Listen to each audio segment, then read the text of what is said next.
Skijoring, the sport mastering skis, snow and steeds. In a quiet, snowy town in the Rocky Mountains, a man, strapped onto skis, grips tightly to a set of reins. What's about to happen is an adrenaline rush like no other.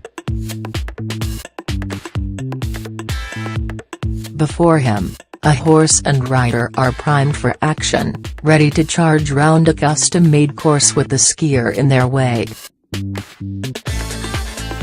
To some it may look terrifying, to others, exhilarating. Most, however, won't have seen anything like it before in their lives.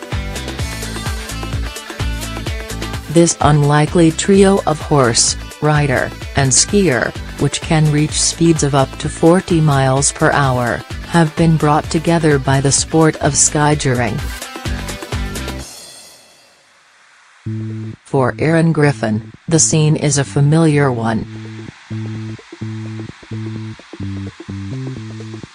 He's the current American champion and a regular face on the skijoring circuit in the U.S. Once hopeful of competing in the U.S. ski team, Griffin discovered the sport in 2016 and, after winning the first event he entered, hasn't looked back.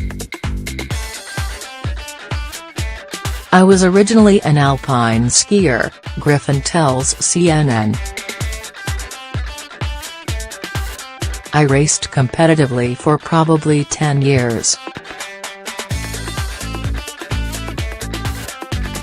I also have a horseman background and know a lot of people that are involved in horses.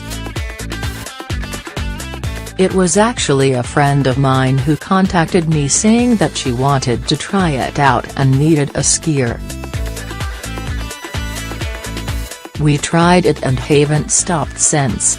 Another notch on the trophy. Competitive, Western-style skijoring in the U.S. has its origins in Leadville, Colorado.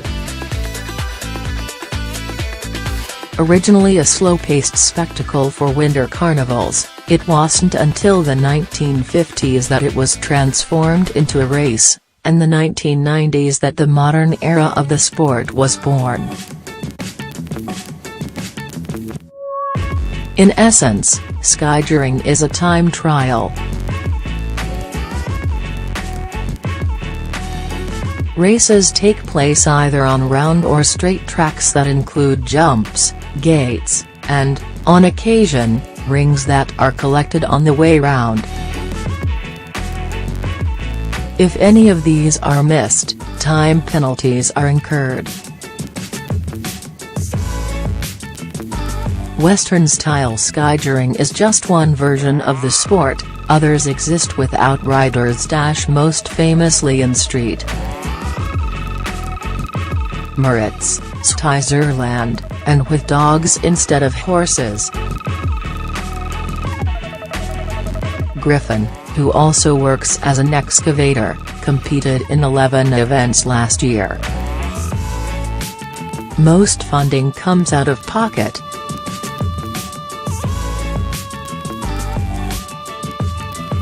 "I did have a small sponsor last year," he explains. "I do still go back to my other job here and there. During the winter months, skijoring is strictly weekends. Outside the competitive races organized by the SJA, Skijoring America," Griffin confesses he hardly practices at all. "I've probably practiced maybe twice in the past 3 years outside competition. It's got kind of a backyard, tailgating, BBQ kind of feel to it. It's just a fun event to go to."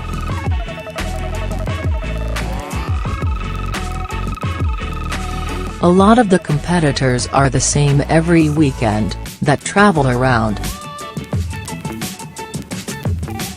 Pick up some locals here and there, but for the majority, Everyone knows each other. Goal this year is to get another notch on the trophy. Risky business?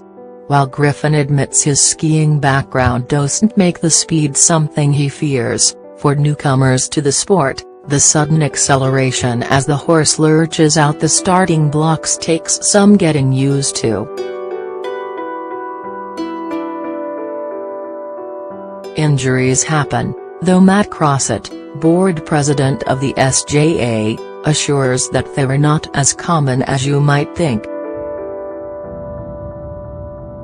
The most important thing for a skier is the start, learning not to get jerked by the horse, because when the horse goes, it goes hard. In the last 2 years, we've had 2 people who have been injured, some of them more seriously than others. We had a skier tear her ACL because she came off a jump prong, and there was another skier who dislocated his shoulder and was unconscious for a few minutes coming off a jump. But this is few and far between.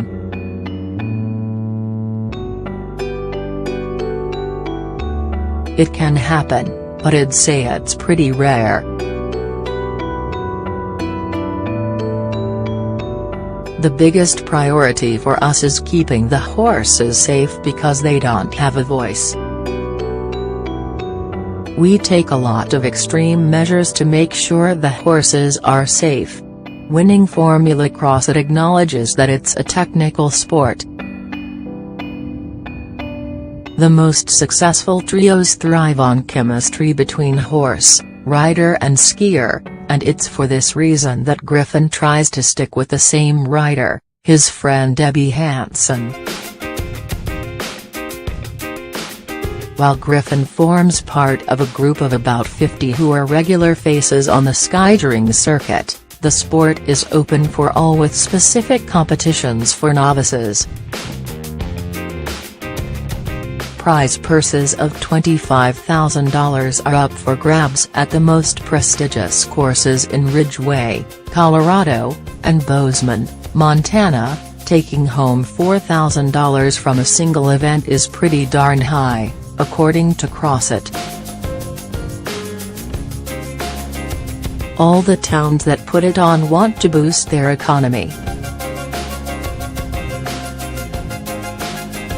Some do it right down the main street in their town. Often it's part of a bigger winter carnival.